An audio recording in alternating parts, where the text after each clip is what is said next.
فی ھذا لیکون الرسول شہیدا علیکم وتکونوا شہداء علی الناس فاقیموا الصلاة وآتوا الزکاة واعتصموا باللہ هو مولاکم فنعم المولا ونعم النصیر۔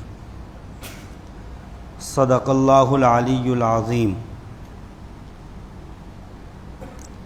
اللہ یصطفی، اللہ منتخب کرتا ہے، من الملائکۃ، فرشتوں میں سے، رسولاً، پیغام پہنچانے والوں کو، ومن الناس، اور لوگوں میں سے۔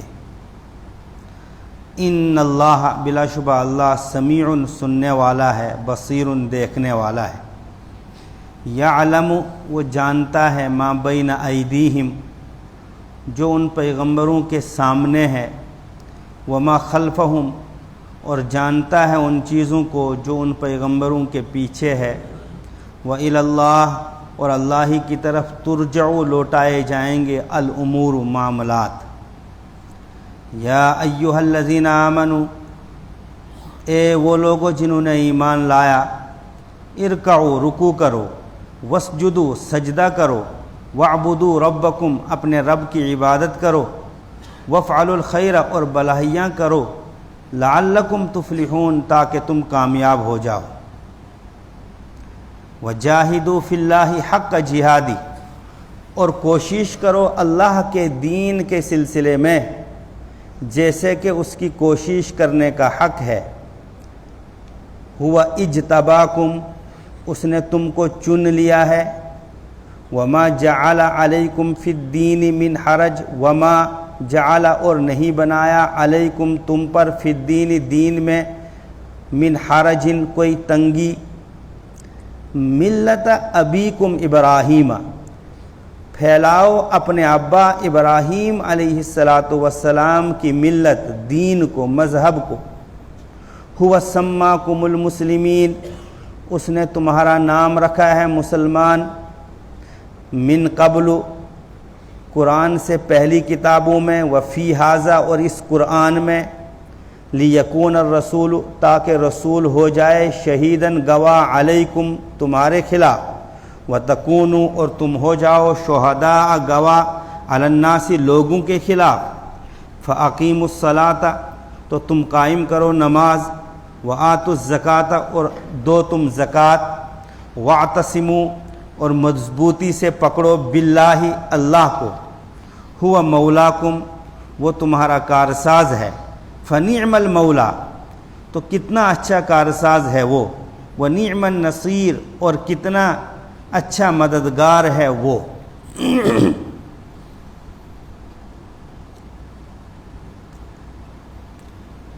جب سے یہ دنیا بنی ہے، رب تعالیٰ نے انسانوں کے جسم کی غذا کا بھی انتظام فرمایا ہے، اور قرآن کریم میں بہت سارے مقامات پر اللہ رب العزت نے اس کی وضاحت فرمائی ہے۔ ابھی اسی صورت میں ہم نے آیت نمبر 63 اور آیت نمبر 64 میں پڑھا کہ رب تعالیٰ نے جب انسانوں کی روزی روٹی کا انتظام فرمانا تھا تو آسمان سے پانی برسایا، زمین میں جگہ جگہ وہ پانی جذب ہوا، زمین کو رب العزت نے یہ صلاحیت دی کہ اس نے غلہ اگایا، سبزیاں اگائی، پھل اگائے، ترکاریاں اگائی۔ انسانوں نے ان چیزوں کو اپنی بھی غذا بنایا، اور اپنے چوپایوں، مویشیوں، جانوروں اور پرندوں کے لیے بھی غذا بنایا۔ بظاہر انسان سمجھتا ہے کہ یہ میری محنت تھی، لیکن رب تعالیٰ انسانوں پر پوشیدہ طور پر اور غیر محسوس طور پر اتنے انعامات اور اتنے احسانات فرماتے ہیں کہ انسان کو پتہ بھی نہیں چلتا ہے، اور تو وہ سمجھتا ہے یہ میری محنت ہے، جبکہ وہ رب کے بے پایہ انعامات اور احسانات ہوتے ہیں جو بندے پر رب تعالیٰ نے بغیر احساس کے کیے ہیں انسان کو اس کا شعور نہیں ہے۔ ابھی میں اور آپ مسجد میں حاضر ہو کر اللہ کے سامنے اللہ قبول فرمائے جو یہ 2 سجدے کیے، یہ بھی رب کی مہربانی ہے، رب کا احسان ہے۔ رب نہ چاہتا تو آنکھ نہ کھلتی، رب نے چاہا آنکھ کھولی، اپنے گھر میں بلایا۔ تو انگنت لاکھوں کروڑوں اربوں خربوں رب کے احسانات ہیں جو انسان کو محسوس نہیں ہوتے ہیں۔ ان میں سے ایک روزی بھی ہے، جسم کی غذا۔ رب نے اس کو بیان فرمایا، یہ اس وجہ سے انتظام کرتا ہوں میں کہ میں خالق ہوں، اور خالق جب کسی کو پیدا کرتا ہے تو پیدا کر کے چھوڑ نہیں دیتا ہے، اس کی روزی روٹی، اس کے چلنے پھرنے، اس کی زندگی گزارنے کے سامان بھی رب تعالیٰ مہیا کرتا ہے۔ اور قرآن کے پہلے مخاطب جو تھے وہ عرب تھے، عربوں کا ذریعہ معاش تجارت پر منحصر تھا، تو رب تعالیٰ نے بہت سارے مقامات پر ان کے ذریعہ معاش کو جب بیان کیا تو سمندری سفروں کا ذکر کیا کہ کشتیوں کو میں چلاتا ہوں، تمہیں سمندروں پر سوار کرتا ہوں، جبکہ ڈوب جانا چاہیے تھا 1 کلو کیا ایک چھٹانگ کے بوجھ کو، لیکن سینکڑوں منوں اور ٹنوں کے حساب سے سامان لدا ہوا ہوتا ہے کشتی میں، تم لدے پھرتے ہو، لیکن اس کے باوجود کشتیاں غرق نہیں ہوتی ہیں۔ یہ سب کون انتظام کرنے والا ہے؟ رب تعالیٰ۔ اور تمہاری روزی اور روٹی کا مسئلہ اس سے منسلک ہے۔ جسے رب تعالیٰ بندوں کے لیے ذریعہ معاش کو پیدا فرماتا ہے، بالکل ایسے ہی رب تعالیٰ انسانوں کے لیے روحانی غذا، وہی یہ خداوندی یعنی اپنی طرف سے فیصلوں کا انتظام فرماتا ہے، اور ان فیصلوں کی ذمہ داری بعض برگزیدہ انسانوں کے سر آئی، اور ان برگزیدہ انسانوں تک جو پہنچانے والے ہیں وہ فرشتے ہیں۔ اب انسانوں تک جو اللہ کے احکام حضرت آدم علیہ السلام سے لے کر اب تک پہنچانے والے ہیں وہ انبیاء علیہم السلام ہیں۔ ایک حدیث شریف میں ہے کہ 1,24,000 پیغمبر آئے ہیں کم و بیش، اس میں 313 رسول ہیں، اور حضرت آدم علیہ السلام سے پہلے کیا طریقہ کار رہا ہوگا اللہ جانتا ہے۔ حضرت آدم علیہ السلام کے آنے کے بعد آخری پیغمبر محمد عربی صلی اللہ علیہ وسلم تک جنوں کے رسول بھی انسانی ہوتے تھے، جن شریعت میں انسانوں کے ماتحت، تو پیغمبروں کا انتظام کیا، اور کون پیغمبری کے لائق ہے، کس کو پیغمبری دی، کس کو رسول دیا، یہ سب انتظام، یہ سب انتخاب رب کا ہے۔ پھر پیغمبروں تک کون فرشتہ اللہ کی وحی کو پہنچائے گا، اس کا بھی انتظام رب تعالیٰ نے فرمایا۔ تو فرشتے اس وجہ سے پیغمبر ہوئے اور اس وجہ سے رسول ہوئے، وہ اللہ سے پیغام لاتے تھے، اللہ سے وحی لاتے تھے، اور وقت کے نبی تک پہنچاتے تھے۔ اور مشہور ہے سب کتابوں میں کہ حضرت جبریل امین کے ذمے یہ کام سپرد کر دیا کہ آپ نے انبیاء تک وحی خداوندی پہنچانی ہے، احکامات خداوندی پہنچانے ہیں۔ حدیث شریف میں آتا ہے اور تفسیر کی کتابوں میں ہے کہ قرآن یہ کلام الہی ہے، اللہ کا کلام ہے، تو اللہ ہزاروں پردے کے پیچھے نظر تو آتا نہیں، تو کلام الہی کی بھی جو ہے یہ خصوصیت تھی۔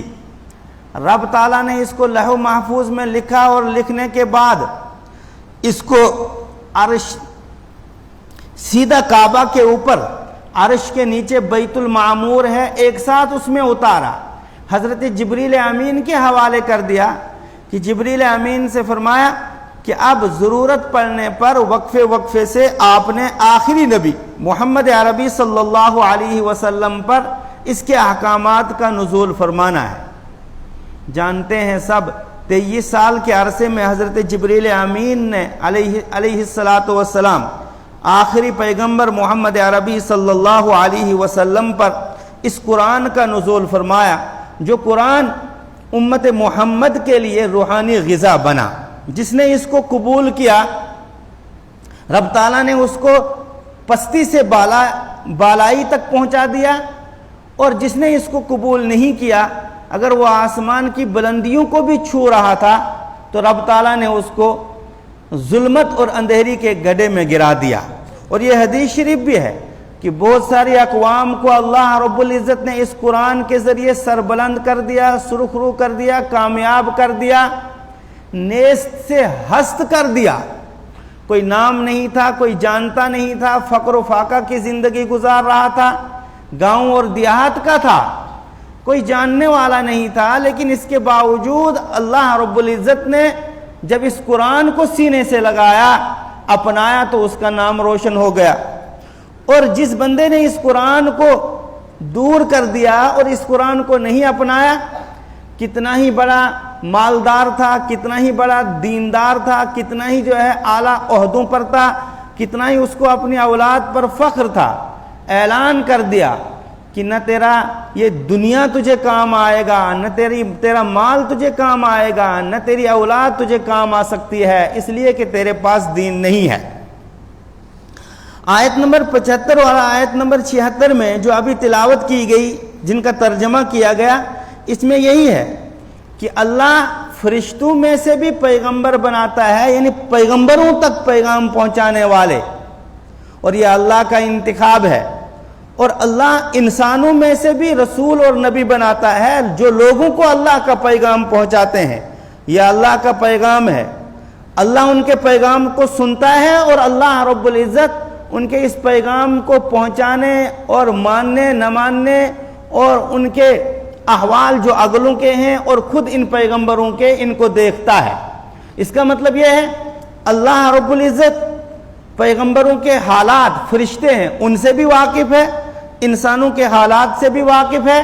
جو تم بیجا اعتراض کرتے ہو، دنیا کا مالدار ترین شخص آنا چاہیے تھا پیغمبر بن کر، اللہ رب العزت نے نہ فرشتوں میں سے کسی غیر مناسب فرشتے کو نعوذ باللہ پیغام پہنچانے والا بنایا، اور اللہ رب العزت نے نہ انسانوں میں سے کسی غیر مناسب انسان کو پیغمبر بنایا ہو، نعوذ باللہ کہ وہ پیغمبری کے لائق نہ ہو، اور اللہ رب العزت نے اس کو پیغمبر بنایا ہو۔ العیاذ باللہ من ذالک وَإِلَى اللَّهِ تُرْجَعُ الْأُمُورُ۔ اگر مانتے ہو تو ابھی میں بتا دیا گیا کہ بلند ہو جاؤ گے، اور نہیں مانتے ہو تو خود اپنے آپ کو پستی کے گڈھے میں ڈال دو گے۔ اللہ کے سامنے حاضر ہونا ہے، پیغمبروں کے اعمال، اخلاق، کردار وہ بھی ہوں گے، شریعت بھی سامنے ہوگی اور تمہارے کردار بھی، اور تمہارے کردار کے بل بوتے پر روز محشر فیصلہ ہوگا۔ پھر وہاں پتہ چلے گا اونٹ کس کروٹ بیٹھتا ہے۔ اللہ یستفی، چنتا ہے، من الملائکتی، فرشتوں میں سے، رسولن، پیغام پہنچانے والوں کو۔ تو ایسے تو فرشتے انگنت بے شمار لا تعداد ہیں، اور 4 مقرب فرشتے ہیں، حضرت جبریل امین، حضرت اسرافیل، حضرت اسرائیل جو حضرت اسرائیل جو جن کی ڈیوٹی اور جن کا جو ہے ذمہ ہے کہ وہ موت دیں، اور حضرت میکائیل۔ اس کے علاوہ انگنت بے شمار لا تعداد ہیں، لیکن حضرت جبریل امین کی ڈیوٹی تھی کہ اللہ کے پیغامات کو نبیوں تک پہنچائیں۔ وَمِنَ النَّاسِ، اور چنتا ہے رب تعالیٰ رسولوں کو لوگوں میں سے۔ ان اللہ سمیع بصیر، اللہ سننے والا ہے، بصیر دیکھنے والا ہے، جانتا ہے ما بین ایدیہم، ان حالات کو، ان واقعات کو، ان کردار کو، ان چیزوں کو جو ان رسولوں کے آگے ہیں، سامنے ہیں، وما خلفہم، اور ان حالات کو، ان چیزوں کو جو ان رسولوں کے پیچھے ہیں، یعنی رسولوں کے تمام تر احوال سے رب تعالیٰ واقف ہے۔ کسی بھی، نہ انسان کو نہ کسی فرشتے کو بنایا کہ جو مناسب نہیں تھا۔ تم نہیں مانو تو نہیں مانو، وَإِلَى اللَّهِ تُرْجَعُ الْأُمُورُ، اللہ کی طرف معاملات کو لوٹایا جائے گا۔ اللہ رب العزت ان معاملات کا ذمہ دار ہے۔ سورہ حج کی یہ آخری آیتیں ہیں. آیت نمبر 77 کا خلاصہ ہے، اے ایمان والو، بے ایمانوں نے تو نہیں مانا. یہودیوں نے انکار کیا، عیسائیوں نے انکار کیا، مجوسیوں نے انکار کیا، صابیوں نے انکار کیا، مشرکین نے انکار کیا. تم جو مٹھی بھر ایمان والے ہیں وہ ہو، تم نے اللہ رب العزت کو ماننے کا عہد کر لیا ہے، تو پھر تمام تر شرعی احکام پر عمل کرو، تمام تر شرعی امور کو اپناؤ. اور ان میں بھی سب سے پہلے جو اہم حکم ہے وہ نماز کا حکم ہے. اس نماز کو اپناؤ. حدیث شریف میں ہے کہ نماز دین کے ستونوں میں سے ایک اہم ستون ہے. اور قرآن کریم میں جہاں مومنین کی صفت کو بیان کیا تو پہلے نمبر پر اس کی صفت نماز بیان کی کہ مومن نمازی ہوتا ہے. موطا امام مالک، یہ امام مالک رحمۃ اللہ علیہ کی حدیث کی کتاب ہے. اس میں ایک حضرت عمر رضی اللہ تعالیٰ عنہ کا فرمان ہے جو سرکاری گورنروں، ماتحتوں، آفیسروں اور عہدیداروں کو لکھا ہے. وہ فرمان، وہ خط یہ ہے کہ سنو، یہ فتوحات، یہ اسلامی مملکتیں، یہ دارالحکومت، یہ کیپٹل، یہ انتظام اور انصرام جو دنیا کا ہے، اس کی میرے نزدیک کوئی اہمیت نہیں ہے. یہ آب زر سے لکھنے کے قابل ہے جملہ ہم سب کے لیے کہ اس کی میرے نزدیک کوئی اہمیت نہیں ہے. میرے نزدیک تمہارے تمام کاموں میں سے اہم کام ہے نماز. یاد رکھیے، جس نے اس کی پابندی کی، جس نے اس کی حفاظت کی، وہ دنیا کے دیگر تمام امور کی حفاظت کرنے والا ہوگا، اس کی نگرانی کرنے والا ہوگا، اس کی حفاظت کرنے والا ہوگا.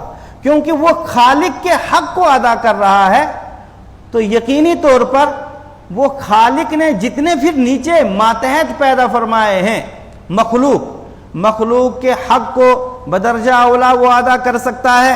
وہ شاگرد ہے تو استاد کے حق کو، مدرسے کا فرد ہے تو مدرسے کے حق کو، مدرس ہے تو مدرسے کے انتظام اور انصرام کو، ماتحت ہے تو اپنے آقا کے انتظام کو، اور تاجر ہے تو دکانداری کے اصول اور ضابطوں کو، ملازم ہے تو اپنے ملازمت کے اصول اور ضوابط کو، بیٹا ہے تو والدین کے حقوق کو، اور والدین ہے تو اپنی اولاد کے حقوق کو، پڑوسی کے حقوق کو، اپنوں کے اور غیروں کے حقوق کو انجام دینے والا ہو سکتا ہے. کیوں؟ اس نے خالق کو پہچانا، اس نے مالک کو پہچانا، اور اس کا جو سب سے اہم اور بڑا کام تھا، بڑا حق تھا، وہ اس کو ادا کر رہا ہے. تو حضرت عمر رضی اللہ تعالیٰ عنہ فرماتے ہیں، میرے نزدیک تمہارے کاموں میں سے سب سے اہم کام نماز ہے. جو اس کی نگرانی کرتا ہے، جو اس کی نگہداشت کرتا ہے، جو اس کی پابندی کرتا ہے، تو سمجھ لیجئے وہ دنیا کے تمام کاموں کی حفاظت کرے گا، نگرانی کرے گا، نگہداشت کرے گا، ان کو انجام دے سکتا ہے. اور جو اس نماز جیسے اہم فریضے کو ضائع کرے گا تو نماز کے علاوہ جتنے دینی یا دنیاوی امور ہوں گے وہ بدرجہ اولا ان کو جو ہے ضائع کر سکتا ہے اور ضائع کرے گا. اگر وہ فجر نہیں پڑھے گا تو بعد الفجر کے معمولات، قرآن کی تلاوت نہیں کر سکتا ہے، حدیث یاسین شریف کی تلاوت نہیں کر سکتا ہے. اگر وہ فجر نہیں پڑھ سکتا ہے تو وہ وقت پر جو ہے کلاس میں حاضر نہیں ہو سکتا ہے. وہ فجر نہیں پڑھتا ہے تو وہ وقت پر دکان پر حاضر نہیں ہو سکتا ہے. وہ صبح سے گھریلو کاموں میں اتنا کمزور ہوگا کہ شام تک اس کے اس گھریلو کاموں پر اثر پڑے گا، کوئی بھی کام ٹھکانے کا نہیں ہوگا. تو رب تعالیٰ نے فرمایا کہ ایمان والو، اسلامی احکام پر عمل کرو، جس کا خلاصہ ہے نماز پڑھو اور دیگر عبادتیں. زکوٰۃ فرض ہے، زکوٰۃ دو، حج فرض ہے، حج کرو، روزے فرض ہیں، روزے رکھو، وَافْعَلُوا الْخَيْرَ، اور اس کے علاوہ اور بھی خیر کے کام ہیں. تسبیح ہے، تلاوت قرآن ہے، مسجد کو آباد کرنا ہے، مسجد کی تعمیر ہے، مدرسے کی تعمیر ہے، مدرسے کی نگرانی ہے. یہ تمام یہ عبادات میں آتے ہیں. نتیجہ کیا ہوگا؟ تم فلاح پاؤ گے، کامیاب ہوں گے. یہ آیت نمبر 77. یا ایھا الذین آمنوا، اے وہ لوگوں جنہوں نے ایمان لایا. اب ایمان والے کیوں مخاطب؟ کافروں نے ایمان قبول نہیں کیا تو وہ اسلامی احکام پر عمل نہیں کریں گے. اسلامی احکام پر عمل کرنا ہی ہے اہل ایمان کو۔ اے ایمان والو ارکعو، رکوع کرو، واسجدو، اور سجدہ کرو۔ قرآن کریم میں بہت ساری جگہوں میں ایسا ہے کہ نماز کے لیے جب لفظ استعمال کیے تو بہت کم نماز کا لفظ استعمال کیا۔ نماز کا کوئی اہم رکن تھا رکوع، نماز کا رکن تھا سجدہ، نماز کا رکن تھا قیام، نماز کا رکن تھا جو ہے قعود، اس کو ذکر کیا اور کہا کہ بھئی یہ نماز کے ارکان ہیں، نماز کو ادا کرو۔ وَاعْبُدُوا رَبَّكُمْ، اپنے رب کی عبادت کرو، وَافْعَلُوا الْخَيْرَ، اور بھلائیاں کرو، لَعَلَّكُمْ تُفْلِحُونَ، تاکہ تم کامیاب ہو جاؤ۔ لیکن یہ دین پھیلے گا کیسے؟ ظاہر سی بات ہے اسلامی احکام پر عمل کریں، پہلے معلوم ہونا چاہیے۔ آپ بھی جانتے ہیں، میں بھی جانتا ہوں، اللہ ہمیں سیرت پڑھنے کی توفیق عطا فرمائے۔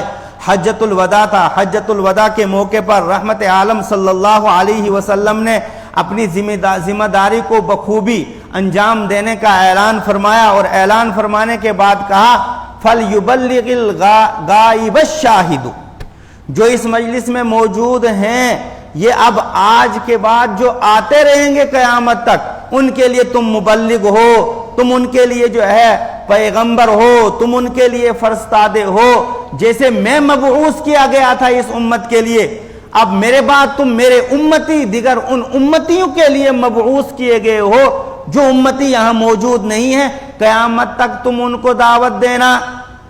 ہمیں ایک غلط فہمی یہ پیدا ہوگی کہ جو پڑھے لکھے ہیں وہی دعوت دیں گے، اور پھر آگے چل کر دین کے داعیوں کو یہ غلط فہمی ہو گئی کہ ہم نے ہی دعوت دینی ہے، باقی سبکدوش ہیں، باقی فارغ ہیں، ان کو کچھ کرنا نہیں ہے۔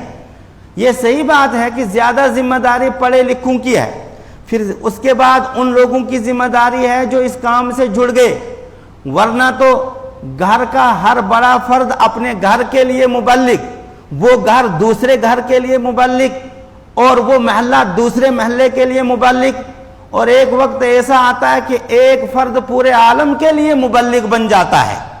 یہ نہیں ہے کہ صرف عالم ہی تبلیغ کرے، اور یہ نہیں ہے کہ جنہوں نے اس میدان میں قدم رکھا ہے وہ تبلیغ کریں، ہر ایک کو بھلائی کا حکم کرنا ہے اور برائی سے روکنا ہے۔ اور وہ ہوگا کیسے؟ جب انسان کما حق ہو اس میں کوشش کرے گا، محنت کرے گا، دیوانگی کی حد تک جو ہے اپنے کام سے محبت ہو، اپنے کام سے پیار ہو، اور اپنے کام کی اشاعت کی فکر ہو، رات دن اس کو یہی دھن ہو، تو وہ اس دین کو پھیلائے گا۔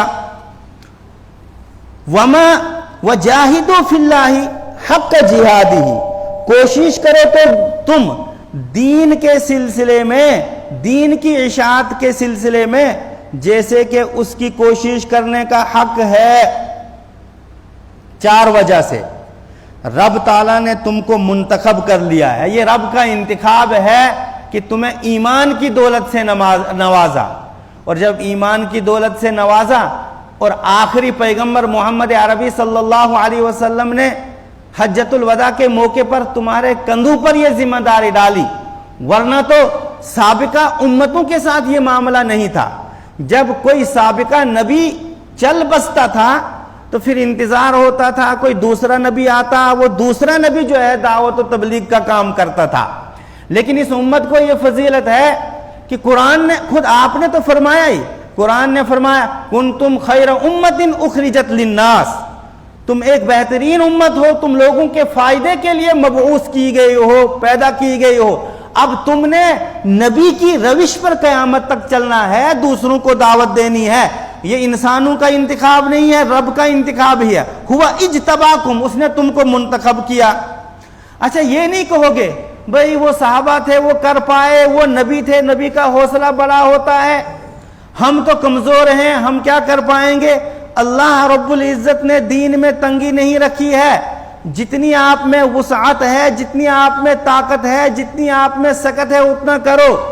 آپ سے یہ کہا گیا کہ جتنے بھی گناہ ہیں ان سے بچو، اور معمورات فرائض ہیں، واجبات ہیں، سنت مؤکدہ ہیں، طاقت ہے تو مستحبات ہیں، ان کو اپناؤ، اور ان چیزوں کو اپناتے ہوئے دین کی دعوت دو، دین کی محنت کرو۔ انشاءاللہ تم محنت کہیں کرو گے نتیجہ کہیں سامنے آئے گا اور تمہاری محنت جو ہے ضائع نہیں ہوگی۔ کم سے کم دوسرے کو دعوت دینے کا فائدہ تو یہ ہے کہ خود کی تو تذکیر ہو جائے گی، خود کی تو نصیحت ہو جائے گی، خود کا اندرون تو بنے گا۔ دوسری وجہ مشرکین کو کہا تم کہتے ہو ابراہیمی ہے، محمد عربی صلی اللہ علیہ وسلم کو جو دین ملا ہے یہ دین ابراہیمی ہی ملا ہے، مشرکوں نے اس میں تھوڑی سی تبدیلی کی ہے، اس تبدیلی کو محمد عربی صاف کرنے آئے ہیں، اس میں سدھار لانے آئے ہیں۔ تو جب تم اپنے دادا حضرت ابراہیم کے دین کی اشاعت کرو گے تمہاری دنیا بھی بنی آخرت بھی بنی، لیکن اپنے خاندان کا نام تو چمکے گا، اپنے دادا کا نام تو چمکے گا۔ کم سے کم اپنے دادا کے نام کا ہی پاس لحاظ کرو اور ان کے اس مذہب کی اشاعت کرو۔ تیسری وجہ اللہ رب العزت نے تمہارا نام پرانی شریعتوں میں امت محمد کو کہا جا رہا، تمہارا نام پرانی شریعتوں میں مسلمان رکھا اور قرآن میں بھی مسلمان رکھا۔ حضرت ابراہیم علیہ السلام نے بھی تمہیں اپنے دعاؤں میں یاد کیا ہے مسلمان، تو حضرت ابراہیم نے تمہارا نام مسلمان، اللہ نے تمہارا نام مسلمان، اور پھر جو ہے پرانی شریعتوں میں اور قرآن میں مسلمان رکھا۔ مسلمان کا مطلب ہوتا ہے اللہ کے احکام کے سامنے سر کو جھکا دینا بغیر کسی چوں چراں کے، بغیر کسی شور کے، بغیر کسی ہنگامے کے، بغیر کسی اعتراض کے۔ تو جب تمہارا نام ہے کہ ہم اسلام کو ماننے والے ہیں، اللہ کو ماننے والے ہیں، اللہ کے رسول کو ماننے والے ہیں، اس نام کی لاج تو رکھو کم سے کم۔ جو پرانی شریعتوں میں تمہارا نام اس مسلمان ہے اور اس شریعت میں، اس نام کی لاج رکھو اور اسلام کو بلند کرو، اسلام کو اونچا کرو اور اسلام کی دعوت دو اور کما حق ہو اس پر عمل کرو۔ چوتھی وجہ رسول بھیجے گئے تم میں، اور تم میں کے جو نافرمان ہیں کل قیامت کے دن ان کے خلاف رسول قیامت میں گواہی دیں گے، اور تمہیں بھیجا ہے اپنے اپنے دور کے لوگوں کے پاس کہ تم ان کو دعوت دو، جو مانیں گے تو ٹھیک، جو نہیں مانیں گے کل قیامت کے دن تم نے بھی ان کے خلاف گواہی دینی ہے۔ تو کیسے گواہی دو گے؟ جب تک نہ میدان میں گھومو گے اور دعوت و تبلیغ کا کام انجام دو گے اور پھر جو ہے لوگوں کو دین حق سمجھاؤ گے، پھر ہی تو پہچان ہوگی کہ کون ماننے والا ہے کون نہ ماننے والا ہے۔ آخر میں بتایا کہ یہ دعوت تب ہی مؤثر ہوگی جب سر تا پا تم خود سراپا ایمان ہو، سراپا مسلمان ہو، سراپا جو ہے مومن ہو، تم خود صاحب شریعت ہو، خود عامل ہوں گے تو اثر ہوگا، خود عامل نہیں ہوں گے تو لوگ غیر سنجیدگی سے تمہاری بات کو لیں گے اور وہ تمہاری بات پر عمل نہیں کریں گے۔ دعوت اگرچہ عظیم عمل ہے لیکن اس کے لیے شرائط بھی بہت کڑی ہیں، وہ اس سورت کی آخری آیت کے آخری ٹکڑے میں ہے، صرف میں اشارہ کروں گا، خود پھر آپ اس کو ترجمے سے ملائیے۔ وجاہدوا، اور کوشش کیجئے، فی اللہ، اللہ کے دین کے سلسلے میں، حق جہادی ہی، جیسے کہ کوشش کرنے کا حق ہے، ہوا اجتباکم، وجہ کیوں تم نے دعوت و تبلیغ کا کام کرنا ہے، اس نے تمہیں منتخب کیا ہے، بندگان خدا نے نہیں۔ تو امت محمد کو یہ ذمہ داری جو دعوت کی دی ہے، اس کو جو داعی بنایا ہے، اس کو جو مبلغ بنایا ہے، اس کو جو تبلیغ والا بنایا ہے، یہ رب تعالیٰ نے بنایا ہے، یہ قیامت تک یہ عمل نہ چھوٹے۔ اب یہ مشکل عمل ہے جی، مشکل ہے، لیکن اللہ نے سختیاں نہیں رکھی ہیں۔ وما جعل، نہیں بنائی، علیکم، تم پر، فی الدین، دین میں، من حرج، کوئی تنگی کوئی سختی۔ پہلے اپنے آپ کو بنانا ہے، اہل و عیال کو بنانا ہے، پاس پڑوس کو بنانا ہے، محلے کو بنانا ہے، پھر پوری دنیا میں عام ہونا۔ ملت ابیکم ابراہیم، اپنے ابا ابراہیم علیہ السلام کے مذہب کی تبلیغ کرو۔ قریشیو، یہ تو تمہارے ابا ابراہیم کا اصل دین تھا، تم نے تبدیل کیا، ہم نے محمد کو اس میں نکھار پیدا کرنے کے لیے بھیجا۔ ہوا سماکم المسلمین، اللہ نے تمہارا نام رکھا ہے مسلمان، من قبل، اس سے پہلی شریعت میں، وفی ھذا، اور اس شریعت میں، قرآن میں۔ یا حضرت ابراہیم علیہ السلام نے تمہارا نام رکھا ہے مسلمان، من قبل، اس سے پہلی شریعتوں میں اور اس شریعت میں۔ جب خانہ کعبہ بنایا تھا تو وہاں دعا کی تھی اور دعا میں کہا تھا مسلمین، جو ہے مسلمان ہوں اس خانہ کعبہ کو آباد کرنے والے میری ذریت میں سے۔ تو مسلمان کا مطلب ہے اسلامی احکام کو سر آنکھوں سے ماننے والا. جب ماننے والے ہو تو مانو بھی اور اس کو عام بھی کرو. چوتھی وجہ لیکون الرسول شہیدن علیکم، تاکہ رسول گواہ ہو جائے تمہارے خلاف. امت محمد میں سے جس امت نے، دو امتیں ہیں، امت دعوت نافرمان امت، امت اجابت فرما بردار امت. یہ یہودی، یہ نصرانی، یہ مشرک، یہ بے ایمان، یہ کافر، سب رحمت عالم صلی اللہ علیہ وسلم کے امتی ہیں، لیکن امت دعوت ہیں. کہ یہ امت دعوت جو ہے جب قبول نہیں کرے گی ایمان تو اللہ کے رسول کل قیامت کے دن ان کے خلاف گواہ ہو جائیں گے. اللہ قیامت کی رسوائی سے بچائے. وَتَكُونُوا شُهَدَاءَ عَلَى النَّاسِ، اور تم ہو جاؤ گواہ علی الناس، لوگوں کے خلاف. تم کو ذمہ داری ملی اللہ کی طرف سے اور اللہ کے رسول کی طرف سے اپنے اپنے دور میں دوسروں کو دعوت دینی ہے. تو جو دیں گے، جو مانیں گے ٹھیک، جو نہیں مانیں گے تو ظاہر سی بات ہے تمہیں بھی کل قیامت کے دن ان کے خلاف گواہی دینی ہوگی کہ بار الہ ہم ان کے سامنے گئے تھے، دین حق پہنچایا تھا، انہوں نے نہیں مانی بات. تو یہ دعوت دینے کے بعد ہی آپ کہہ سکتے ہو، دعوت دینے سے پہلے نہیں کہہ سکتے ہو، بلکہ پھر وہ تو اعتراض ہوگا کہ ہم تک دین پہنچا ہی نہیں اور انہوں نے جو ہے اب ہمارے خلاف گواہی دینی شروع کر دی. دعوت مؤثر کیسے ہوگی؟ اے دائیو، اے مبلغو، اے پڑھنے پڑھانے والو، فَأَقِيمُوا الصَّلَاةَ، تم نماز کو قائم کرو. فرائض، واجبات، سنن، مستحبات کی رعایت کرتے ہوئے نماز کو کما حقہ پڑھو. فرض کو مسجد میں جماعت کے ساتھ تکبیر اولیٰ کے ساتھ پڑھو گے تو یہ اقامت صلاۃ ہے. قضا کر کے نہیں پڑھو گے تو یہ اقامت صلاۃ ہے. وَآتُوا الزَّکَاۃَ، اور زکوٰۃ ادا کرو اگر زکوٰۃ دینے والے ہو. وَاعْتَصِمُوا بِاللَّهِ، کل ملا کر یہ کہ اللہ کی پوری شریعت کو تم مضبوطی سے پکڑو. وہ فرائض ہوں، وہ واجبات ہوں، وہ سنن ہوں، وہ مستحبات ہوں، تمام معمورات جن کے کرنے کا حکم ہے ان کو اپناؤ اور تمام منہیات جن کو چھوڑنے کا حکم ہے ان کو چھوڑو. تو تمہاری دعوت میں رنگ آئے گا اور تم دوسروں پر چھاؤ گے اور دوسرے تمہاری بات مان لیں گے، تمہاری بات کو سنجیدگی سے لیں گے. ورنہ نماز کی دعوت دی، خود دکان پر ہو، نماز کی دعوت دی، خود حاضر نہیں ہو، زکوٰۃ کی دعوت دی، خود زکوٰۃ دے سکتے تھے نہیں دیتے ہو، تو اس کا اثر نہ ظاہری ہوگا نہ روحانی ہوگا. ہوا مولاکم، اللہ تمہارا کارساز ہے. فنعم المولا، کتنا ہی اچھا ہے وہ کارساز. ونعم النصیر، اور کتنا ہی اچھا ہے مددگار وہ. جب تم یہ دعوت کے شرائط پر عمل کرو گے اللہ تمہاری مدد کرے گا، تمہاری کارسازی کرے گا اور تمہاری دعوت چار دھنگ عالم میں پھیلے گی. جنہوں نے ایسی محنت کی اللہ نے اس کو پھیلایا. جو ہم جیسے کمزور رہے تو ظاہر سی بات ہے نقصان ہی ہوا. اللہ رب العزت ہمیں صحیح سمجھ اور فہم عطا فرمائے. سبحان ربک رب العزت عما یصفون وسلام علی المرسلین.